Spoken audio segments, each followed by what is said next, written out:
जी, तो आप लोग कैसे आशा करते हैं कि आप अच्छे होंगे, स्वस्थ हों। आप बताते थे कि आपके लिए हर संभव प्रयास कर रहे हैं कि हम आरआरबी रेलवे भर्ती परीक्षा तैयारी करवा सकें, और आप पता है कि हम एक तीर तीन शिकार कर रहे हैं। रेलवे रिक्वायरमेंट बोर्ड की बात करें तो एक तीर तीन शिकार कौन कौन से हैं? एनटीपीसी है, ग्रुप डी, आरपीएफ कांस्टेबल है, और आप पता है कि कांस्टेबल एग्जाम चालू हो चुका है। वहाँ पर जिस प्रकार के प्रश्न आ रहे हैं रीजनिंग के और मैथ्स के और जीके जीएस के, वही हम कवर करवा रहे हैं। आप देखना चाहते हैं देख लीजिएगा, विश्वास के साथ देखें, सही जानकारी सटीक जानकारी मिलेगी। और आपको बता दें, daily per day GK GS का एनालिसिस कवर हो रहा है। तो आप देखना चाहते हैं विश्लेषण, तो इसका प्लेलिस्ट अलग बना है, RPF constable GK GS analysis करके प्लेलिस्ट, वहाँ पर आप देख सकते हो daily per day shift wise. ठीक है, देखना चाहते देखिएगा, दोनों प्लेलिस्ट एक बार विजिट करें। और जो भी हम मैथ्स पढ़ा रहा है कंटिन्यू पीवाईक्यू क्लास की बात करें, यहाँ पर रीजनिंग मिलेगा, यहाँ पर जीके जीएस मिलेगा। तो आपका इसका प्लेलिस्ट रहने वाला है आपका रेलवे भर्ती परीक्षा 2025-26 पीआई की classes NTPC group D RPF constable कर। ठीक है, तो दोनों प्लेलिस्ट एक बार विजिट कीजिएगा। और आपको बता देते हैं कि इन दोनों प्लेलिस्ट आप अगर देख लेते हो तो आपको बहुत बेनिफिट मिलने वाला है अगली भर्ती परीक्षाओं में। और आरपीएफ कांस्टेबल में आपको बहुत बेनिफिट मिलेगा। चलिए याद रखिएगा, एनटीपीसी ग्रुप डी दोनों के लिए भी काम लायक जानकारी पढ़ाया जा रहा है। और देख लीजिए, पहला प्रश्न में यहाँ हम आपको ध्यान रखें, रीजनिंग के टॉप 10 प्रश्न लेने वाले हैं जो आपको एग्जाम में काम देंगे। पहला प्रश्न देख पा रहे होंगे आप लोग, इस प्रश्न में एक कथन और उसके बाद 4 निष्कर्ष हैं। कथन देख पा रहे होंगे, निष्कर्ष पहला, दूसरा, तीसरा, चौथा है, ऑप्शन ग्रुप में है। उनमें से उस निष्कर्ष का चयन कीजिए जो दिए गए कथन के आधार पर सत्य नहीं है। एक पॉइंट बनता है सत्य है, दूसरा बनता है सत्य नहीं है। तो यहाँ बोल रहा सत्य नहीं है, तो आप क्या करना है, इस प्रकार के प्रश्नों को हल करने के लिए आपको कॉन्सेप्ट समझा देते हैं। सत्य नहीं है कह रहा है, तो हमें क्या करना है मेरे विद्यार्थियों, पहला ऑप्शन पकड़ेंगे। देखिएगा, आप देख पा रहे होंगे जो बड़ा का सिंबल है, जो छोटा का सिंबल है, अगर हमें इस प्रकार का मतलब जी आपको देख पा रहा दरवाज़ा ओपन है और यहाँ देखिए दरवाज़ा बंद है, तो ये ओपन कहलाता दरवाज़ा, ठीक है, और ये बंद कहलाता। याद रखिएगा इस बात को। ठीक है, अब देखिएगा, यहाँ जिसके तरफ से दरवाज़ा ओपन होगा वहाँ से आपको लेके चलना है उसको। ठीक है, अब देखा पा रहा सी की तरफ दरवाज़ा ओपन है कि नहीं, तो सी के तरफ दरवाज़ा ओपन है, तो आप देख पा रहे होंगे सी चलेगा आर तक, है कि नहीं। हम एक काम करते हैं, सी से एन पहुँचे आप लोगों ने, है कि नहीं, और एन के बाद डबल रास्ते आर पहुँच गए। इसका मतलब ये हुआ कि ऑप्शन पहला आपका बिल्कुल राइट है। समझे, मतलब चला जा रहा है, लेकिन हमें जो पूछ रहा है वो सत्य नहीं कह रहा है। तो जो जो ऑप्शन कथन के अनुसार फॉलो करेंगे वो आपका आंसर नहीं होंगे। अब देखिए, अब अगला कहता हमें यहाँ पर, अब हम यहाँ पर कह रहा है वो अगला नंबर, सी से आपको लेके चलना है, दो लोग चलेंगे एच तक। देखिएगा, यहाँ से हम सी से एन तक ही नहीं जा पाएंगे। क्यों, वहाँ पर एन तक जाने के लिए सिर्फ एक दरवाज़ा ओपन है, और आप देख पा रहे हैं यहाँ दो लोगों को जाना है, यहाँ सिंगल दरवाज़ा है। समझे ना, इसका मतलब आपका आंसर यही रहेगा। यह कथन के अनुसार निष्कर्ष फॉलो नहीं कर रहा है। हमें बोला था असत्य वाला, असत्य यहीं पर है, आज कि यही असत्य हो गया। लेकिन आपको पूरा समझा के बताते हैं किस प्रकार से चयन करना था आपको।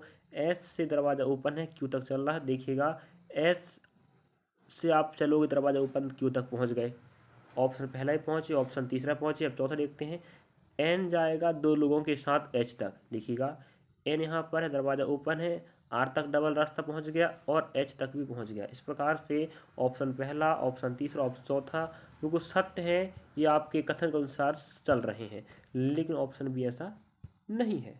तो इस प्रकार से आपको ये प्रश्न आप देख पा रहे होंगे, यह प्रश्न आपके किस अध्याय का प्रश्न है, तो आपका रखना है जी आपका यह असमानता अध्याय का प्रश्न याद रखिएगा। और भी हम जब भी रीजनिंग के प्रश्न हल करवाएं पीवाईक्यू क्लास, वहाँ पर इस प्रकार प्रश्न मिल चुका था, तो आप समझ जाइएगा रेलवे परीक्षा में प्रश्न आएगा।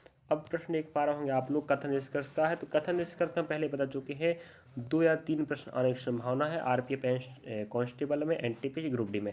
और जिन विद्यार्थी एग्जाम देकर आ चुके हैं उनसे आप अवगत हो सकते हैं, उनका कहना होगा बिल्कुल इस प्रकार से प्रश्न आ रहे हैं। तो हमें क्या करना, हमेशा कथनों के अनुसार प्रश्नों को बनाना पड़ता है। तो देखिएगा, थोड़ा समय लगेगा क्योंकि डायग्राम बनाना पड़ता है हमें। देखिएगा, ये चूहे हो गए, क्या है, चूहे। अब हमें कहता है चूहे कुछ क्या है, ये खरगोश है। ठीक है, अब कहता है जितने भी खरगोश हैं सब के सब क्या है आपके, ये हो गया आपका रेट, ठीक है, ये आपका हो गया रैबिट, ठीक है। उसके बाद जितने भी खरगोश सब के सब गाजर है, जी कर दो। और कुछ गाजर क्या है, संतरे हैं, ठीक है, ऐस कर दो भाई अपने हिसाब से, संतरे लिख लेते हैं, क्या दिक्कत उसमें थोड़ी है, अपन समझ आनी चाहिए, है कि नहीं। चलिए, तो देख पा रहे होंगे जो चूहे हैं, खरगोश हैं, गाजर है और संतरे हैं। अब हमें क्या करना है, अपने हिसाब से समझ में आनी चाहिए। अपन जो भी संकेत लिखें भाई अपन को समझ में आए, ये जरूरी है। हमने कथन से प्रश्न की आकृति बनाए हैं। अब हमें कह रहा है निष्कर्ष पे चलाइएगा, कुछ चूहे गाजर देखिएगा। अब हमें कह रहा है कुछ चूहे आप देख पा रहे होंगे, कुछ जी क्या हो गए, बिल्कुल कुछ गाजर हो गए, बिल्कुल सही बात है। कुछ खरगोश संतरे हैं। अब देखिए यहाँ पर आपको खरगोश जे है और संतरे जे है, तो कहाँ पर है, नहीं है, वो तो कुछ गाजर संतरे हैं। तो हमें खरगोश और गाजर के बारे में कुछ कहा भी नहीं है कथन में, तो वो हो नहीं सकता ही। इसका मतलब आपका दूसरा गलत हो जाएगा। तो इस प्रकार से आपका प्रश्न आकृति इस प्रकार से बनेगा, और कथनों से आपको प्रश्न आकृति बनाना, निष्कर्ष से आपको हल करके बताना। तो जो आपका आंसर रहेगा ऑप्शन नंबर क्या रहेगा देख लीजिएगा, केवल निष्कर्ष नंबर पहला सत्य या पालन करता है, ये आपका आंसर। अगला प्रश्न देख पा रहे हैं हम, फिर देखिएगा, फिर कथन निष्कर्ष का प्रश्न आया है। हमें तालाब बताना, ठीक है, तालाब, ये तालाब हो गया, टी लिख लीजिएगा, तालाब है कि नहीं। अब कुछ तालाब क्या मछलियां हैं, तो एफ फिश कर लो भाई, है कि नहीं। अब देखिएगा, तालाब को हमने टी बोले, मछलियां को फिश कर लिए, कुछ नदियां मछलियां हैं, कुछ नदियां। अब रिवर कर लेते, रिवर्स, ठीक है, रिवर नदियां। तो ये तालाब हो गया, आप देख पा रहे होंगे यहाँ पर, ये तालाब है, ये फिश है। अब कुछ नदियाँ, तो नदियाँ आप देख पा रहे, रिवर है, कुछ नदियाँ क्या हो गए, फिश हो गए कि नहीं बताओ। हाँ, और सभी मछलियाँ, जितने भी मछली हैं सबके सब क्या हैं, टंकियाँ हैं, ठीक है, टंकियाँ हैं। अब हमें इस प्रकार से डायग्राम प्रश्न बन गया। अब हमें निष्कर्ष पे लेके चलना है। देखिएगा, कुछ नदियाँ टंकियाँ हैं, देखिएगा आपका नदी मतलब रिवर, कुछ टंकियाँ हैं, देखिएगा जी टंकी तो जा रहा कुछ में, देखो जी आपका नदी था, कुछ तो क्या बन गए, टंकियाँ बन गए ना, बिल्कुल सही बात हो गया। कुछ तालाब नदियाँ हैं, देखिएगा आप देख पा रहा हूँ कि तालाब आपका जे है और नदी आपका जे है, तो कहाँ संबंध है, हमें तो उनके बारे में आपसी कथन में बोला ही नहीं है। तो भाई कुछ तालाब नदियाँ नहीं हो सकती रिवर, इसका मतलब पहला सही दूसरा गलत हो जाएगा। तो हम देखते हैं ऐसा कहाँ पर मिला, देखिए ऑप्शन में चौथा में कह रहा है निष्कर्ष केवल पहला पालन करता है। इस प्रकार से प्रश्नों को बनाना पड़ेगा, समझे। तो लास्ट तक बने रहेगा, हम आपको टॉप 10 प्रश्न दिखाएंगे, बिल्कुल एग्जाम में आ चुके हैं प्रश्न, और इस प्रकार से ही एग्जाम में प्रश्न आ रहे हैं। अगला प्रश्न आप देख पा रहे होंगे, कुछ प्रश्नों को नज़र के साथ खेलना पड़ता है विद्यार्थियों। तो यहाँ पहले का संबंध दूसरे के साथ है, यहाँ तीसरे का संबंध चौथे के साथ, यहाँ पांचवे का संबंध रहेगा छठवें का। तो आप खोज देखिएगा, हम यहाँ पर देखते हैं पेन, जो PAIN लिखा पेन, इसको क्या लिखा, वो APNI लिखा है। तो हम कहते हैं यहाँ, अगर इतने ही आप समझ पा रहे होंगे कि वही अंग्रेजी अक्षरों से नेक्स्ट समूह बनाया गया है, तो यहाँ क्रॉस हुआ, बस हो गया। देख पा रहे आप लोग, यहाँ था यहाँ पर क्रॉस हुआ है, तो आप समझ जाइएगा क्रॉस यहाँ पर होगा। तो देखिएगा यू यहाँ पर आ जाएगा और जे यहाँ पर हो जाएगा क्रॉस, और यहाँ क्रॉस हो जाएगा, तो यहाँ टी यहाँ पर एस हो जाएगा। तो देखिए UJTS बनेगा। ऑप्शन कहाँ पर मिल रहा है, ऑप्शन नंबर तीसरा में। इस प्रकार से इतना इजी प्रश्न था, बस देखते ही आप इस प्रश्न को हल करके आंसर ला सकते थे कि नहीं। पढ़ोगे तो बढ़ोगे, ध्यान रखो विद्यार्थियों, वरना आप पछताना हो सकता। चलिए अगला प्रश्न हमें कहता है, 6 दोस्तों ADEFK और Z में प्रत्येक की लंबाई अलग अलग है, केवल 2 दोस्तों की लंबाई D से अधिक है, केवल 4 दोस्तों की लंबाई Z से कम है। इनकी लंबाई क्या बोल रहा है, थोड़ी समझ चाहिए इस बात को। अब कहता है K की लंबाई Z से अधिक है, लंबाई के घटते क्रम में F का क्रम E के ठीक बाद आता है। A सभी दोस्तों में सबसे छोटा है, सभी दोस्तों में दूसरा सबसे लंबा कौन है। तो आप याद रखिएगा, ये अध्याय का नाम रहेगा क्रमांक परीक्षण या रैंकिंग टेस्ट जिसे कहते हैं। तो हमें क्या करना है, 6 दोस्त बनाना। तो हम 1 2 3 4 5 6, ठीक है। हमेशा ऊपर वालों को क्या करना, आपको थोड़ा बड़ा रखिएगा भाई, है कि नहीं। ये बड़ा छोटा छोटा, 2 हो गए, 3 4 5 6, है कि नहीं। कहने का मतलब ये है 1 2 3 4 5 6, ऊपर रहेंगे आपको बड़े बड़े और नीचे रहेंगे छोटे वाले, ठीक है। तो हमें एक बात कहता है, केवल 2 दोस्तों की लंबाई D से अधिक है, फिर केवल 2 दोस्तों की लंबाई D से अधिक है, तो हम कहते हैं D यहाँ बैठेगा ऊपर 6 नंबर, तभी तो 2 लोग ऊपर बैठेंगे लंबाई वाले, अधिक, है कि नहीं। अब कहता है केवल एक पॉइंटर बोलता है ए सभी छोटा, ए सभी 200 छोटा, मतलब ए यहाँ बैठेगा। डी के ऊपर 2 लोग बैठे हैं, डी से अधिक 2 लोग, 2 दोस्त बस हैं, तो यहाँ डी बैठेगा, तभी तो ऊपर 2 लोग बचेंगे, और ए सबसे छोटा है तो नीचे बैठेगा। अब कहता है केवल 4 दोस्तों की लंबाई जेड से कम है कि नहीं। अगर जेड यहाँ पर बैठेगा नंबर सेकंड पर, तभी तो 1 2 3 4 उससे छोटे होंगे, है कि नहीं। अब कहता है के की लंबाई जेड से अधिक है, तो अगर जेड सेकंड पर बैठा तो के ऊपर बैठेगा फर्स्ट पर। अब आप ही देख लीजिएगा, सभी दोस्तों में दूसरा क्रमांक बोल रहा है तो सबसे लंबा, तो पहला तो के हो गया, दूसरा जेड, ऑप्शन आपका थर्ड हो जाएगा। तो इस प्रकार से जो व्यक्ति बचेंगे वो यहाँ बैठ सकते हैं। वैसे हमें पूरा नहीं बैठाना है, आंसर सेकंड बोल रहा है सबसे लंबा, तो जेड तो आ ही गया था, आगे क्यों हल करना, नहीं करना। तो एफ का क्रम ई के ठीक बाद आता है, तो ई यहाँ बैठ जाएगा, एफ यहाँ आ जाएगा। पूरा हल करके बता दिया आपको। चलिए अगला प्रश्न आप देख पा रहे होंगे यहाँ पर, शानदार प्रश्न आया श्रृंखला सीरीज का। H16 K22 N14 Q34 T20, इसका मतलब आप समझ पा रहे होंगे यहाँ हुआ क्या है। अगर आप समझ गए, H का क्रमांक 8 होता है, K का क्रमांक 11 होता है, N का 14 होता है, और Q का 17 होता है, और T का 20 होता है। तो कुछ नहीं कर रहा वो, सिर्फ क्या कर रहा है, 8 दूना 16, 11 दूना 22, 14 दूना 28, 17 दूना 34 और 20 दूना 40, मतलब 2 गुना कर रहा है। कितना गुना, 2 गुना सब जगह। लेकिन जो क्रम बढ़ रहा है आप देखोगे तो 8 के बाद 11 प्लस 3 हुआ, यहाँ पर भी प्लस 3 हो रहा है। इस प्रकार से प्लस 3 बनेगा तो लास्ट में 20 है, प्लस 3 करेंगे तो 23 बनेगा, और 23 का मान कितना डब्लू आता है, तो आप देख पा रहे डब्लू यहाँ पर है, लेकिन डब्लू का दोगुना करेंगे तो 46 बनेगा, तो यहाँ पर 46 नहीं है, तो आप देख पा रहे होंगे डब्लू 46 आपका ऑप्शन नंबर चौथा मिल रहा है। तो आप इस प्रश्न को हल करने के लिए आपको क्रमांक बननी चाहिए, तभी आप आसानी से प्रश्नों को हल कर सकते। अगला प्रश्न देख पा रहा हूँ, फिर से आप कथन निष्कर्ष का प्रश्न आ गया, और हम बता ही रहे हैं बार बार कि कथन निष्कर्ष का प्रश्न आएगा मतलब आएगा। और आपको अगर हर भर्ती परीक्षाओं में अच्छे नंबर इंक्रीज करना है तो ध्यान रखें पिछले साल के प्रश्नों को पढ़ना ना भूलें, उनके पैटर्न को समझें। और आपको बता दें न्यू एडिशन के हिसाब से हम आपको पढ़ा रहे हैं। जो जी आरपीएफ एसआई एग्जाम हो चुका है, आपको पता है एएलपी हो चुका, तकनीशियन हो चुका, जेई हो चुका है, तो जो एग्जाम हो चुके 2024-25 में, उन्हीं को ध्यान रखते हुए आपको हम कवर करवा रहे हैं पीवाई की क्लास। समझिए, टॉपिक उठा के ध्यान रखें, बिल्कुल पढ़ते रहो बढ़ते रहो। और उन विद्यार्थियों पर शेयर कर जो विद्यार्थी पढ़कर बेहतर भविष्य बनाना चाहता है, लेकिन उसके पास आर्थिक समस्या है, डाटा नहीं, पढ़ना क्या है, किस प्रकार प्रश्न आ रहे हैं, तो उनको भी जानकारी हो जाएगा, वो भी बढ़कर अच्छी भविष्य बना सकें। चलिए, हमारा मकसद है आपको सहायता करना। आपका भी फर्ज बनता है कि आप हमारा सहयोग करें और अधिक से अधिक लोगों तक शेयर करें वीडियो, जिससे वो भी पढ़ सके, आप भी पढ़ सके। चलिए, अब कथन के अनुसार आपको डायग्राम बनाना, देखिएगा। नदी रिवर हो जाएगा, पहाड़ नहीं है तो पी लिख लो भाई, इसमें क्या दिक्कत है। पर नदी रिवर्स पहाड़ नहीं है, माउंट की जगह छोड़ दो, है कि नहीं। हम पी लिख दिए, पहाड़ नहीं, नहीं तो नहीं है। अब कहता है जो कुछ पहाड़ झीलें हैं, ठीक है, झीलें हैं, लेक जिसे कहते हैं, तो झीलें हैं तो हम भाई झील ही लिख देते हैं, क्या दिक्कत है कि झील है।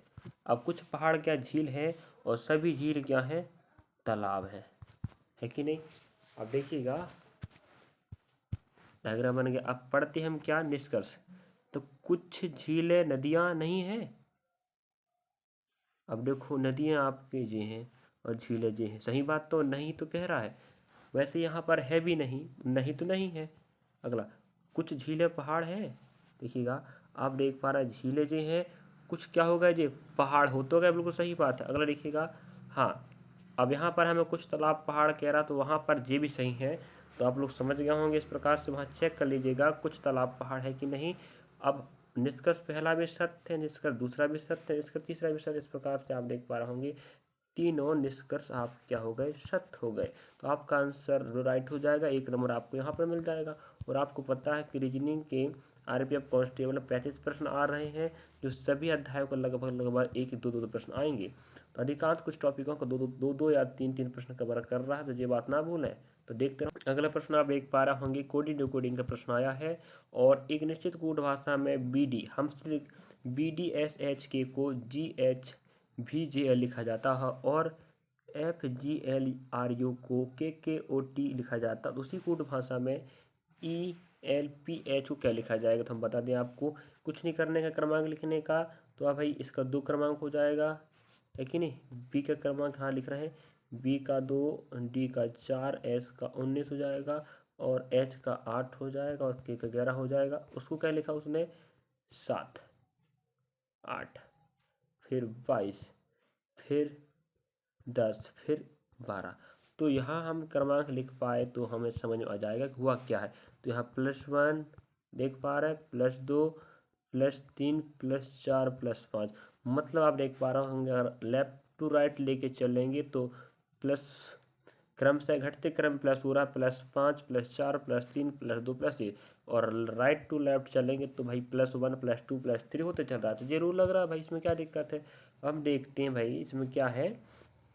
ई का क्रमांक 5 होता है तो आपको पता है 5 ही जोड़ेगा, लेफ्ट तरफ 10 बनेगा, 10 में जे आता है, यहाँ पर सब जगह जे चेक नहीं करना था, है कि नहीं। अब हम चेक करते हैं लास्ट में टी में एक ही जोड़ेगा तो क्या बनेगा, यू बनेगा ना। तो यू आपको यहाँ पर नहीं, ऑप्शन नंबर आपका दूसरा, तीसरा, चौथा होगा। अब हम कहते हैं भाई यू। अब हम देख पा रहे होंगे तीसरा नंबर, क्योंकि पहले में एक जोड़ेगा, फिर 2 जोड़ेगा, फिर 3 जोड़ेगा, तो भाई 15, 16 होता है। 16 में 3 जोड़ेंगे तो क्या बनेगा, 19 बनेगा। 19 मतलब एस होता, तो एस यू जहाँ पर होगा वहीं आपका आंसर होगा। सॉरी एस ना, यू तो लास्ट में सब जगह, यहाँ पर यू है तो यहाँ पर टी है, यहाँ पर एस है, तो एस वाला आपका राइट आंसर हो जाएगा। आप समझ गए होंगे किस प्रकार से हम बताना चाह रहे हैं भाई।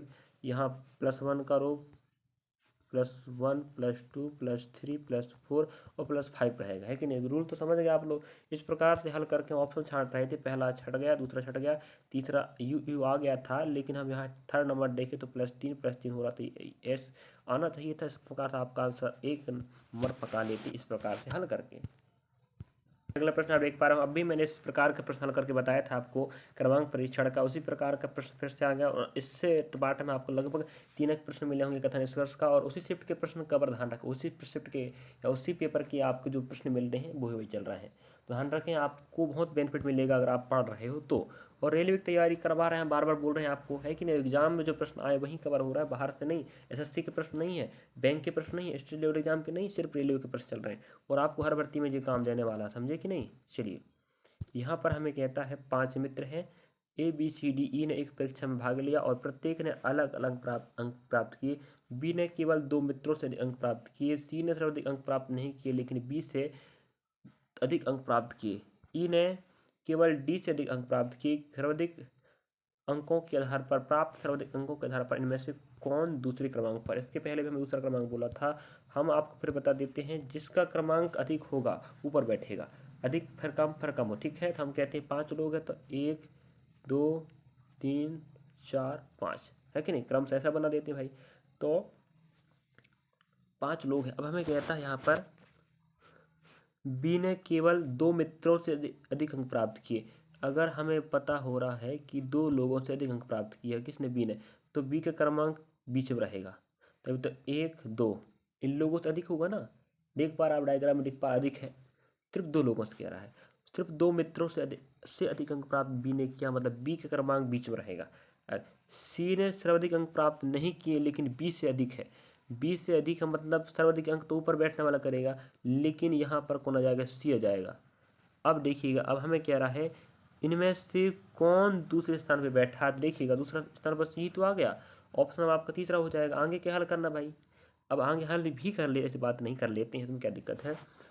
ई ने केवल डी से अधिक अंक प्राप्त किए, ई ने, अब ई यहाँ बैठेगा तो डी यहाँ बैठेगा, तभी तो डी से अधिक अंक प्राप्त किया। अब जो बच गया वो ए बचा, ए ऊपर बैठेगा। इस प्रकार से ए सी बी ई डी ये आपके क्रम से हो जाएगा आपके प्राप्त अंक करता।